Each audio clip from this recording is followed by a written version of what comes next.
Oh, YouTube, how I've missed you. I know I've been quiet, but I didn't really feel like I had anything to add to any particular conversation at the moment. But after a trip down to my hometown area, I got to visit the family cemetery.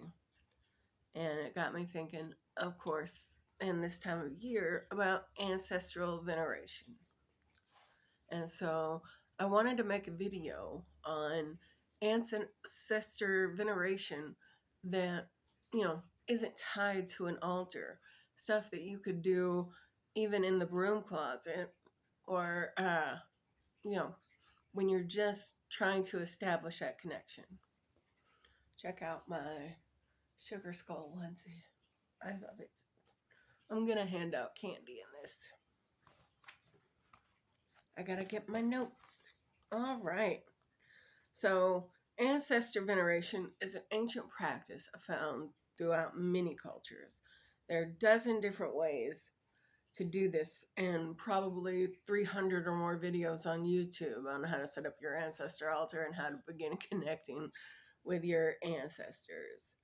So, I wanted to go over some of my practices because I can't always get to my altar, and sometimes I just want to be comfortable where I'm at.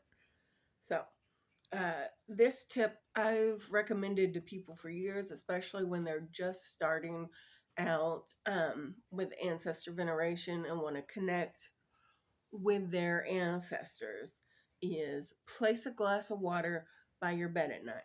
Nobody's going to ask questions about that. They're going to just think you get thirsty at night. But ask them to come and visit you in your dreams. They may not show up, you may not see your grandma in your dream, but the themes in the dreams could be a message from your ancestors, known and unknown, your beloved dead. Uh, let's see. If you can't do like witchy candles or spell candles, the chimes and the 7 day, just get a scented candle. No one's going to question that, and light it up when you are practicing, your time with your ancestors, your meditation, your divination. Uh, Maybe get a scent that reminds you of them or that they liked, or get one that you like. Doesn't matter. Um, if you can't light candles, or incense, there's always room sprays. Or get a perfume or cologne they used to wear, or one maybe they gave you. I wear a cologne my mom gave me in junior high. I've been wearing it for years. Luckily, I can still find it, and I love the way it smells. So, um, I like to have coffee with my ancestors. My mom and dad were both coffee drinkers. They drank their coffee black. I don't. I need some creamer and some pumpkin spice. But we have these smaller cups that were in my husband's dishes that are older, little white cups. And we just pour an extra cup for the ancestors. Maybe light that candle I mentioned, or some incense, and spend some time in their presence. Talk to them out loud or in your head. But you can do that at your ancestor altar or at your breakfast table or whenever you like to have your coffee. Gotta flip my page of my notes. Get some flowers. You can just say you got them for you, but place them anywhere in your home. You can place them on an altar, or someplace that you'll see them and remember that they're for your ancestors. I know for me, a lot of times I will get fresh flowers, but if I'm not careful, if I put them on an altar, my cats mess with them and knock over the vase and make a mess. So I just use fake flowers to decorate my altars. And they leave those alone, and it sets the mood. It honors my ancestors and deities on the altar. And, I made floral arrangements around my home to honor my ancestors. Do some divination, speak to them through tarot, oracle. If you're not familiar with tarot, learn to read playing cards, get some runes, witches' runes, or the Nordic runes. I can't pronounce the name. There's many different types of divination. You can also get an app. Don't be afraid of a little technomancy. You know, speaking of technomancy, using technology in your witchcraft, you could set your lock screen of one of your ancestors, maybe around their birthday, so you have them in mind when you pick up that phone. Um, Also, I know a lot of us have uh, hurt around, those of our bloodline. So remember that found family counts as your beloved dead, as your ancestors.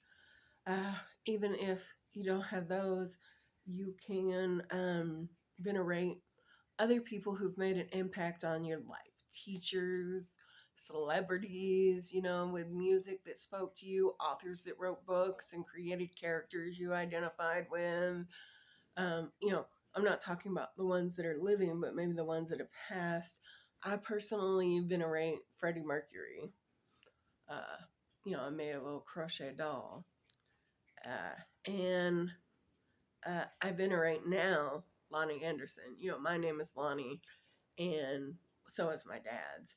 But he used to tell me that she was my cousin, and I believed him because my name is Lonnie and we spelled the same way. So it just made sense in my little mind. It was years, maybe a decade before I found out she was actually my cousin. So I have a tender spot for her, and it stung when she passed early, about mid-year.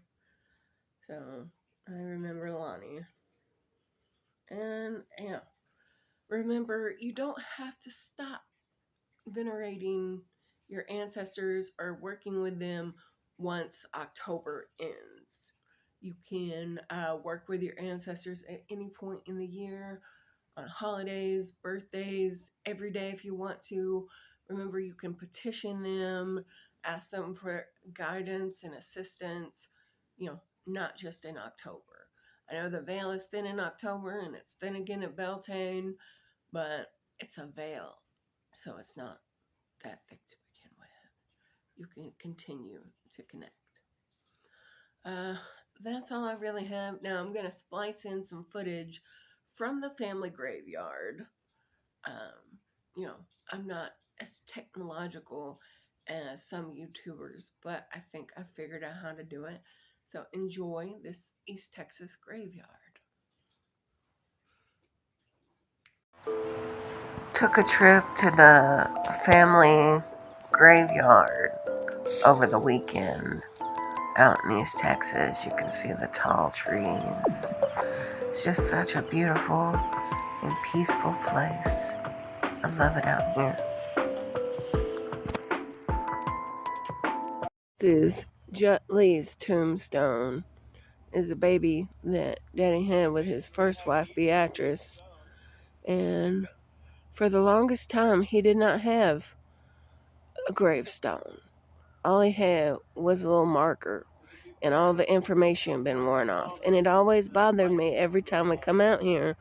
I'd say, Daddy, he needs a tombstone. And finally, for about my 12th birthday, he took me out here and he got him a tombstone. He surprised me.